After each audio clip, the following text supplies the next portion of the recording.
비가 많이 오는데도 주님 앞에 나와 예배 드리는 여러분, 또 가정에서 예배 드리는 여러분, 하나님의 크신 은총이 넘치실 줄로 믿습니다. 어려서 땅 따먹기 우리 해봤죠. 요즘 아이들은 모르는데 옛날엔 흙이 많으니까 동네 어귀에 나가서 동네 아이들이 땅 따먹기 놀이를 했습니다. 이제 출발 조그만 원을 그려놓고 조그만 돌을 손가락으로 튕겨서 3번 만에 출발한 원 안에 들어오면 그 돌이 지나간 궤적이 자기 땅이 되는 겁니다. 욕심을 부리는 아이들은 처음부터 크게 멀리 튕겨요. 그럼 출발한 원은 조그마니까 이걸 맞춰서 들어오기가 어려우니까 자기 땅이 안 됩니다. 근데 어떤 아이들은 마음을 비우고 조금 가까이 튕기면은 들어오기가 쉽잖아요. 그래서 땅을 넓혀 갔죠. 오늘 하나님께서 이스라엘 백성 광야를 지나고 약속하신 땅을 주시려고 그 앞까지 인도하셨어요. 아브라함을 부르고 떠나라 하실 때 내가 내게 보여줄 땅으로 가라. 땅을 약속하셨거든요. 예나 지금이나 땅은 삶의 터전입니다. 또 하나님이 주신 복의 잣대가 되기도 합니다. 고대에는 더했죠. 땅이 전부였어요. 땅을 가진 사람은 복받은 사람이 되는 것입니다. 그래서 이제 광야 40년을 마치고 요단강을 건너고 길갈에 진을 쳤어요. 요단 서편에 온 겁니다. 이제 가나안 땅을 차지할 일만 남았는데 난공불락의 도시 여리고가 제일 앞에 떡 버티고 있습니다. 무너뜨려야 돼요. 정복 전쟁이 시작된 겁니다.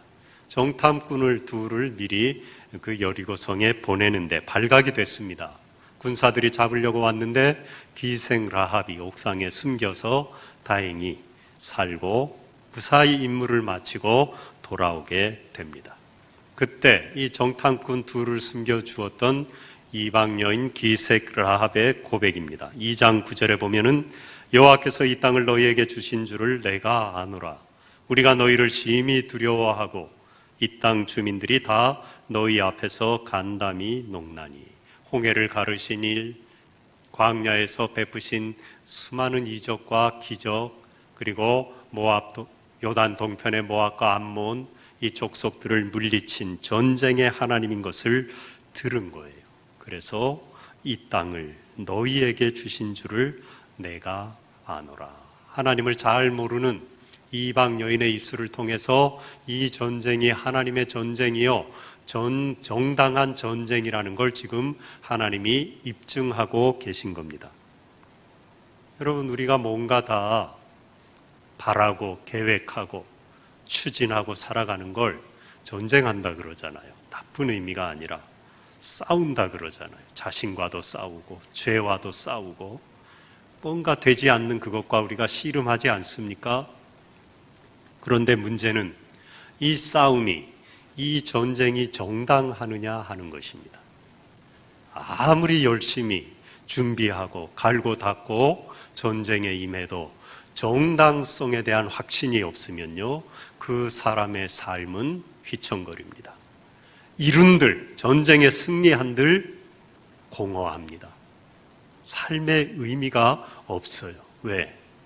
내가 살아가는 이 전쟁의 싸움에 정당성이 확보되지 않았기 때문에, 거기에 대한 확신이 없기 때문에 이 세상이 비틀거리는 것입니다. 우리의 전쟁은, 하나님을 믿는 하나님의 자녀된 우리의 삶은, 우리의 싸움은 그러나 정당한 거예요. 왜? 내 싸움이 아니기 때문이에요. 하나님의 싸움, 하나님의 전쟁, 하나님이 허락하신 땅이에요. 내가 언제 달라 그랬나요? 그리고 하나님이 싸워 주시겠대요. 그러니까 앞으로 나아갈 수 있습니다. 어떤 홍해가 가로막고 여리고 그 난공불락의 철옹성 같은 강대한 성이 앞에 떡 버티고 있어도 비바람을 뚫고 나아갈 수 있는 것입니다. 굴하지 않는 거예요. 내 전쟁이 아니고 하나님의 전쟁이기 때문입니다. 그리고 하나님이 친히 싸워주셔요. 오늘 본문 14절에 보면은 칼을 빼든 하나님의 사자가 앞을 막아선 거예요. 진을 친 길갈에서 유월절을 드리고 이제 여리고를 함락시킬 일만 남아서 전쟁을 준비하던 차에 여호수아 앞에 칼을 빼든 여호와의 사자가 막아서는 겁니까? 이게 도대체 무슨 일입니까? 여호수아가 놀랬죠. 당황했죠. 그래서 13절에 보면은 너는 우리를 위하느냐 우리의 적들을 위하느냐, 우리 편이냐 적의 편이냐. 아마 자기도 모르게 놀래가지고 그냥 정신없이 내뱉은 말 같아요. 칼을 빼든 사자가 떡 버티고 있으니까 놀래갖고 당신 우리 편이요 적의 편이요. 그랬더니 사자가 뭐라 그럽니까? 14절에 나는 여호와의 군대 대장으로 지금 왔느니라. 싸워주시겠다는 거죠. 하나님이 보여주신 거죠. 우리 눈에는 지금 보이지 않지만 칼을 빼든 하나님의 군대 대장이 여호와의 사자가 싸워주시는 겁니다. 여러분, 우리가 기도해도 뭔가를 이루려고 열심히 싸우고 불철주야 힘써도 안 될 때 하나님이 우리 뒤에 칼을 빼들고 싸우고 계신 줄 믿습니다. 그 하나님을 바라보십시오. 여호수아에게만 나타나신 게 아니에요. 눈에 보이지 않을 뿐이에요. 하나님의 전쟁 친히 싸워주고 계신 겁니다. 실제로 이제 6장에 넘어가면 여리고를 함락하게 되는데요. 아시다시피 6일간 한 바퀴씩 돌았어요. 그리고 7일째 되는 날은 7바퀴를 돌아라. 그리고 제사장들이 양각 나팔을 불고 온 백성이 소리를 질러라. 그러면 여리고성이 한순간에 무너지리라. 어떻게 됐습니까? 정말 와르르 손 하나 까딱 하나. 인류 전쟁사예요. 그 강대한 성을 손 하나, 무기 하나 쓰지 않고 쓰러뜨린 전쟁은 여기밖에 없어요. 하나님이 싸워주신 것, 스스로 무너지게 만든 거예요. 하나님의 전쟁이기 때문입니다. 우리의 삶도 마찬가지입니다. 우리의 싸움도 마찬가지입니다. 우리의 전쟁이 아닙니다. 내가 싸우려 그러면 안 돼요. 하나님께 맡기십시오. 그러면은 하나님이 싸우십니다.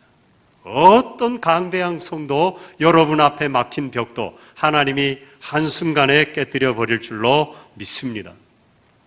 그리고 이 전쟁은 하나님의 전쟁인데 15절에 보면 군대 대장이 여호수아에게 말합니다. 14절에 여호수아가 하나님의 사자인 걸 알았잖아요. 하나님이 싸워주시는구나.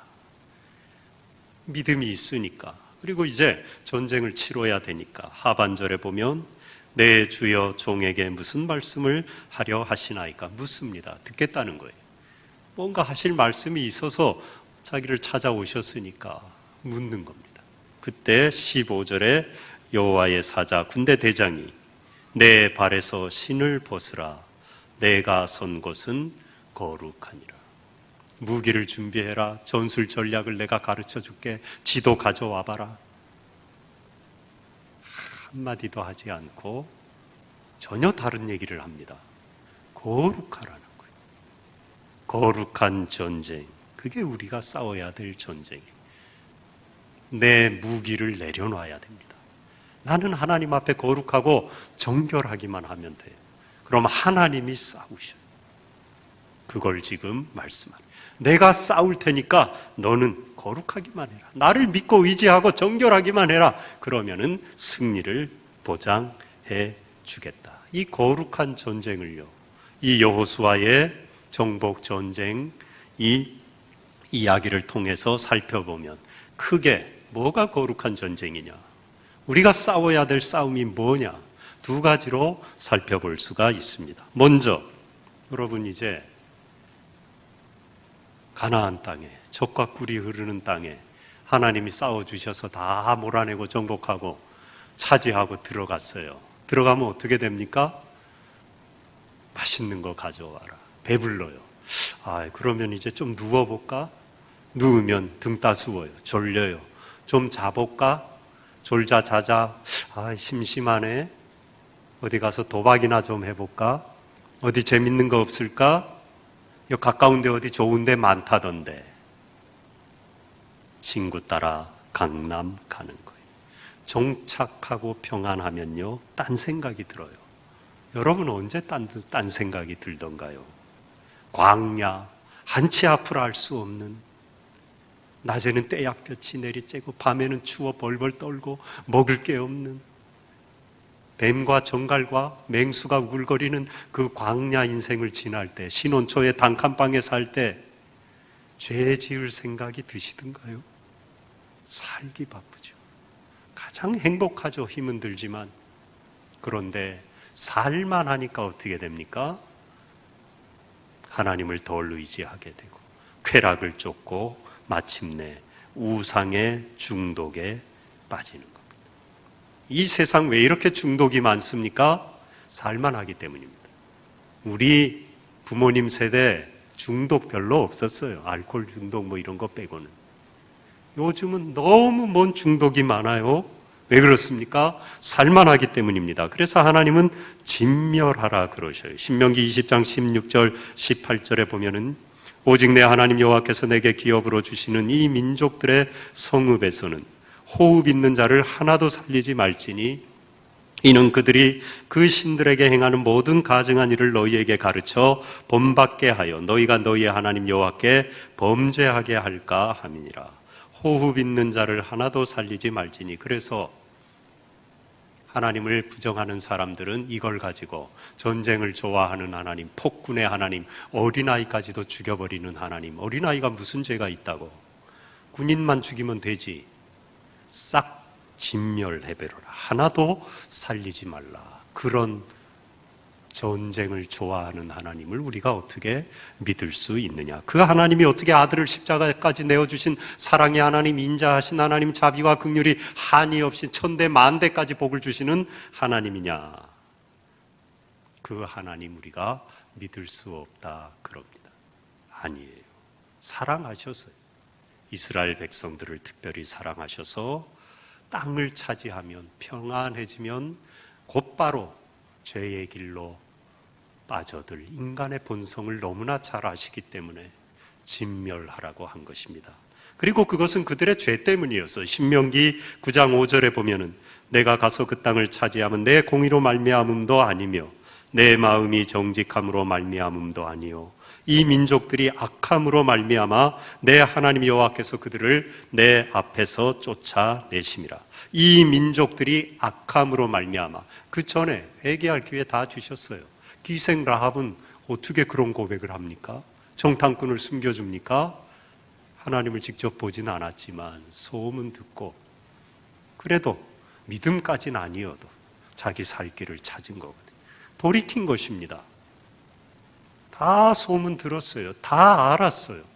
다 기회를 주셨는데 이 민족들이 악함으로 말미암아 그들은 그들의 죄에 대한 응당한 응보를 받은 거예요. 그리고 이스라엘 백성이 죄에 물들지 않게 하려고 하나님이 진멸하라고 한 것입니다. 그게 거룩한 전쟁이에요. 광야를 기억하는 겁니다.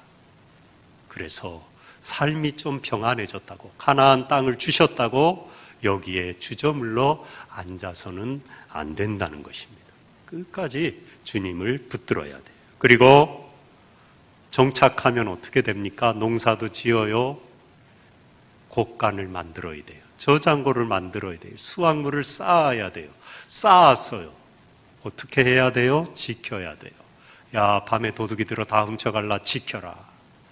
곡간문을 걸어 잠가놓고 잠도 못 자요. 돌아가면서 당번 서야 됩니다.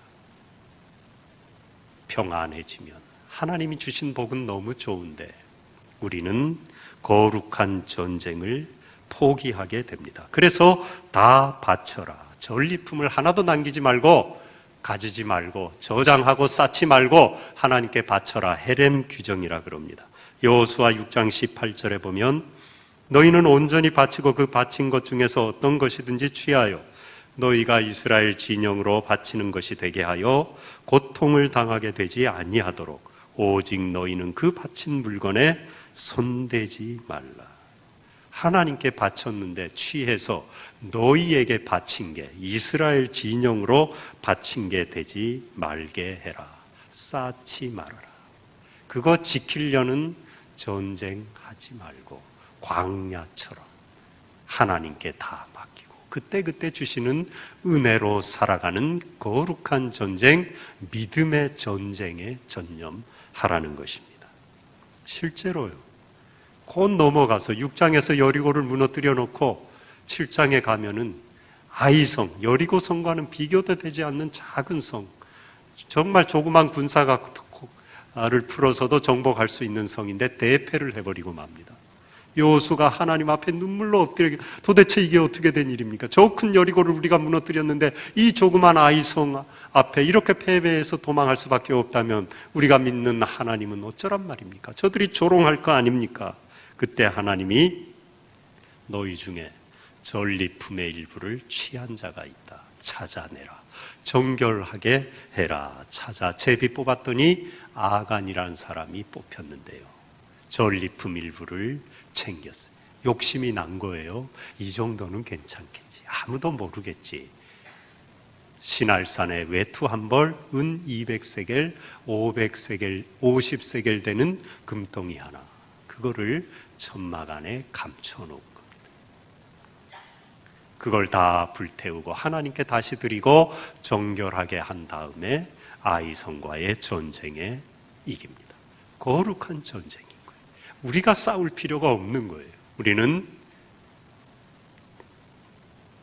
전리품을 챙길 생각하지 말고 그때그때 주시는 은혜로 감사하며 주님 의지하며 살아가면 되는 것입니다. 다윗이 언제 죄에 빠졌습니까? 평안해서 사울의 칼을 피해 광야를 10년이 넘게 도망자로 도망 다닐 때는 죄 지을 궁리할 새가 어디 있어요? 죄 지을 새가 어디 있어요? 살기 바쁜데요. 그런데 통일 왕국의 왕이 되고 이제는 뭐 전쟁이라는 전쟁은 다 이기니까 자기는 나가지도 않고 부하 장수들만 내보내고 한가하게 성전 지붕 위를 거닐다가 저 멀리 있는 자기 부하 장수 우리아의 아내 밧세바를 탐해서 빼앗았어요. 편해지니까 하나님이 주신 땅이 가나안이 참 좋은데 감사한데 잠드는 순간 그것은 오히려 저주가 되는 것입니다. 거룩한 전쟁은 무엇입니까? 하나님이 땅을 주셨을 때요, 내가 나그네였음을, 광야를 기억하는 겁니다. 그걸 광야 영성이라 그러죠. 하루하루 하나님을 의지하지 않고는 살아갈 수 없는 것이 광야잖아요. 쌓을 것도 없을 뿐더러 쌓을 새도 없고 쌓을 수도 없잖아요. 뭐 수확물이 있어야 쌓죠. 만나와 메추라기 하루 먹어 하루 사는데 며칠치 저장하면 하나님이 어떡하십니까? 다 썩어 없어지게 만드셨잖아요. 그게 광야예요. 그런데 그게 은혜도라는 것입니다. 내게 없잖아요. 내 힘을 다 빼고 오직 하나님만 바라보고 하나님의 은혜만을 구하는 광야, 그 광야를 기억해야 된다는 것입니다. 여러분 어르신들 그런 얘기 더러 하시죠. 물론 삶은 고단하고 육체적으로 힘들고 앞이 보이지 않았지만 신혼 때 단칸방에, 그죠? 살 때가 제일 행복했다. 저도 여러 번 들어봤어요. 말이 안 되죠. 지금이 훨씬 행복하죠. 넓은 집에, 좋은 음식에, 좋은 차에, 좋은 옷에. 우리 예배당도 보세요. 얼마나 아름답고 좋아요. 거기에 앉아 계신 여러분은 더 귀하시고. 그런데 광야를 지날 때 단칸방에 내일 먹을 거리가 없어서 하루하루 근근히 살아갈 때 그때가 행복했다. 왜요? 쌓지 않는 삶이니까. 내가 싸우는 전쟁이 아니니까. 오직 하나님의 은혜로 살아가니까 거기에 승리가 있고 행복이 있는 것입니다. 어떤 사람이 수도원을 방문했어요. 수도사가 친절하게 안내를 합니다. 필요한 게 있으면 뭐든지 얘기하세요. 뭐든지 얘기하라고. 뭘 얘기할까? 주겠지 하고 지금 궁리를 합니다. 그때 수도사가 그럽니다. 당신이 필요한 그것이 없이도 살 수 있는 길을 알려드리겠습니다. 지구 전부를 원한들 그게 없이도 살 수 있는 법을 제가 알려드리겠습니다. 그게 수도사의 답이었어요. 쌓을 수가 없고 쌓을 기력도 없고 쌓을 새도 없는 광야를 기억하는 것. 여러분, 그게 깨어있는 신앙이에요. 다윗도 그랬고 이스라엘 백성도 그랬고, 하나님이 땅을 주신 거 너무 감사한데, 하나님이 이루실 건데, 우리의 전쟁은 땅을 차지하는 게 아니라 잠들지 않는 것입니다. 깨어서 광야를 기억하는 겁니다. 베드로전서 5장 8절에 근신하라 깨어라 너희 대적 마귀가 우는 사자같이 두루 다니며 삼킬 자를 찾나니. 깨어라는 거예요. 마귀가 어떻게 하든지 죄의 올무를 놓고 죄악으로 끌어가려고 잠든 자를 찾는다는 겁니다. 마태복음 26장 40절 41절에 너희가 나와 함께 한 시간도 이렇게 깨어 있을 수 없더냐. 시험에 들지 않게 깨어 기도하라. 깨어 뭐 하라고요? 기도하라. 마음에는 원이로되 육신이 약하도다. 여러분, 우리가 영적으로 잠들지 않고 거룩한 전쟁을 하고 승리하는 길은 기도하는 겁니다. 깨어서 기도하는 것. 기도하지 않으면 영혼은 잠드는 것입니다. 우리의 육신은 머물러 있잖아요. 가나안 복지를 여리고도 허물어 주시고 이제 넓은 땅을 차지하게 해 주셨잖아요. 몸은 평안해요. 그렇다고 영혼마저 같이 거기에 죽치고 앉아 머무르고 손도 꼼짝 안 하면 안 되는 것입니다. 진리를 향하여서 우리는 영혼의 촉수를 계속 뻗어야 돼요. 팔을 들어야 됩니다. 하나님을 향하여 목을 떼고 눈을 들어 하나님을 바라봐야 돼요. 광야처럼 하나님의 은혜를 계속 간구하는 그 삶이 깨어있는 삶이에요. 기도하는 삶인 것입니다. 여러분, 우리가 기도하다 보면은 기도가 막힐 때가 있잖아요. 여러 가지가 있는데 너무 근심에 눌려도 그렇고, 그런데 그 중에 하나, 사이가 좀 관계가 어려웠던 사람 마음에 품고 있으면요, 하나님 앞에 기도가 당당하게 나가질 않아요. 여러분, 막힙니다. 턱턱 걸려요. 그걸 뚫는 길은 우리가 사람인 이상 연약하니까 다 용서까지는 못해도 그 사람 이름 불러 축복하는 거예요. 세상에 있는 복 없는 복 다 끌어다가 쌓을 것이 없도록 복을 비는 겁니다. 그 복이 그에게 임해도 감사하고 그에게 임하지 않으면 나에게 다 돌아와요. 해보세요. 다 돌아옵니다. 용서하란 말씀이 아니에요. 용서는 참 어려워요. 물론 용서도 해야죠. 그러나 하나님과 우리 사이에 기도가 막히고 우리 영혼이 잠들지 않으려면 그를 축복해야 돼요. 한번 따라해 보시죠. 주저리 주저리 복을 주세요. 예. 내 기도를 막는 어떤 사람, 용서가 안 되는 사람 있잖아요. 다 그 이름을 부르고 그에게 복을 달라고, 쌓을 곳이 없도록 그를 축복해 달라고 기도하십시오. 여러분의 기도가 뚫려요. 열립니다. 하나님이 그 기도를 들으십니다. 여러분의 영혼이 펄펄 살아서 움직이고 활동하게 되는 것입니다. 기도는 영혼이 살아 움직이는 거예요. 육신은 평안한데 평안이 있을지라도 기도하는 사람은 영혼이 팔팔 살아 움직입니다. 잠들지 않습니다. 진리를 향하여 끊임없이 나아가는 겁니다. 깨어서 광야의 영성을 가지고 기도하는 사람, 그 사람이 있는 공동체 망하지 않아요. 하나님이 승리를 주셔요. 거룩하니까요. 거룩한 전쟁에 임했으니까요. 시골에 한 교회, 평생 그 집에 이제 뒷마당에 장독대 다 있잖아요. 옛날 그 정한수를 떠놓고 새벽 4시 뭐 3시에도 하죠. 옛날에 평생 눈이 오나 비가 오나 비나이다 비나이다 그러고, 그런 분인데 80이 넘어서 교회 전도가 되고 등록하고 신앙생활을 잘했어요. 그 교역자가 하루는 그분 전도하려고 기도를 하는데 환상 중에 그분이 아기가 되더니 포동포동 이쁜 아기인데 우량한 거예요. 아, 이분이 교회를 나오겠구나, 이렇게 믿음이 아름답게 성장하겠구나. 아니나 다른걸요, 자기 발로 교회를 나오겠다는 거예요. 그러면서 얼마나 신앙생활을 잘하는지. 한 가지 문제가 생겼는데 새벽 예배 5시인데 4시에 나와갖고 비나이다 비나이다 비는 대상만 바뀌었어요. 교역자와 중직자들이 환장하는 거예요. 웜에 평신도가, 그것도 80이 넘은 허리 꼬꾸라진 할머니가 새벽 예배 1시간을 먼저 나와 기도를 하고 앉아 있으니 교역자가 조금만 늦어도 부끄럽고 중직자들도 아이고 우리는 새벽 예배도 못 가는데 환장할 노릇이 생겼는데 얼마나 감사한 일입니까? 근데 이분이 하나님을 믿고 그렇게 자기 하던 습관으로 새벽 예배도 빠지는 법이 없고 그렇게 신앙생활을 하는데 신주단지가 걸리잖아요. 근데 차마 평생 모셔놓고 정한수 떠놓고 빌던 그걸 자기 손으로 깨뜨릴 수가 없어서 전도사님 어떻게 좀 해주세요. 불이 나게 가가지고요. 와장창 쨍그랑 스트레스 다 풀었대요. 이거 그냥 부적 다 뜯어갖고 불태워버리고 완전히 다 깨갖고요. 불 질러갖고 땅에 묻어버렸대요. 신앙생활 잘 하시다가 천국 가셨어요.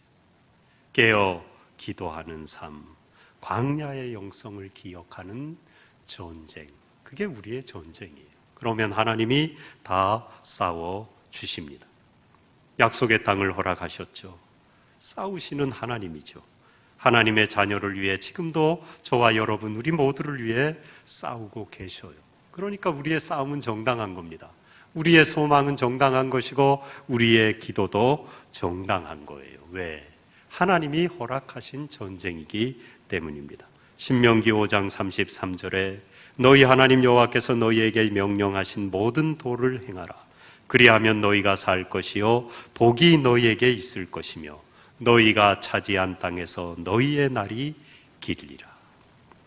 모든 도를 행하라. 깨어 있으라는 거죠. 광야를 잊어버리지 말라는 것입니다. 그러면 너희가 차지한 땅에서 너희의 날이 길리라. 이게 우리의 전쟁이에요. 여러분께 하나님께서 준비하신 땅, 가나안 복지, 축복, 지경을 다 넓혀주실 줄로 믿습니다. 하나님을 기억함으로 거기에서 영원히 그 복을 누리는 여러분 되시기를 축복합니다. 시골 교회 옛날에 특송도 했어요. 그래도 그럼 할머니 권사님들이 나와서 특송도 하고 또 찬양 대회도 합니다. 찬송가 1장부터 가사 내용은 다 다른데 곡조는 하나예요. 지금까지 지내온 것 주의 크신 은혜라. 나의 갈 길 다가도록 예수 인도하시니. 아멘 안 할 때까지. 진짜요. 그런데 그게 그렇게 은혜가 될 수 없어요. 곡조만 하나입니까? 여러분 집에 가셔서 찬송가 1장부터 600 몇십 장까지 한번 쭉 불러보세요. 보세요. 내용도 하나예요. 하나님을 기억하자. 내 싸움이 아니라는 거예요. 내려놓으라는 거예요. 하나님께 맡기라는 겁니다. 주 안에 있는 나에게 딴 근심 있으랴. 나의 갈 길 다가도록 지금까지 지내온 것, 광야, 그 가운데 함께 하신 하나님을 기억하고 깨어 기도하라는 거예요. 하루 종일 땅 따먹기 하고 진짜 운동장 많은 땅을 차지했어요. 저녁에 어머니가 개똥아 밥 먹어라. 다 털고 일어나 집에 가야 됩니다. 하루 종일 손가락에 피가 나라고 차지한 내 땅 하나도 내 거 없어요. 다 두고 집에 가야 돼요. 하나님 아버지 언젠가 우리를 부르실 겁니다. 이 땅에 사는 날 동안 다 누리게 지금도 하나님은 전쟁하시고 우리의 기도에 응답하시고 지경을 넓혀 주셔요. 그러나 거기에 머무르면 안 됩니다. 언젠가 다 두고 하나님이 여기 와라. 나랑 밥 먹자. 나랑 거닐자. 우리를 부르실 때가 있어요. 그게 진정한 약속의 땅, 우리의 가나안이. 그게 진정한 축복의 땅이에요. 여기 건 다 두고 가야 될 것입니다. 그러므로 우리는 광야, 아무것도 내게 없고 쌓을 게 없었던, 하루하루 하나님만 의지해야 됐던 그때를 기억하시고 나그네 인생, 광야의 영성을 가지고 오늘도 내일도 주님 의지하고 주님께 기도하고 주신 것을 흘려보내며 쌓지 말고 살아가는 저와 여러분, 우리 모두 되시기를 축복합니다.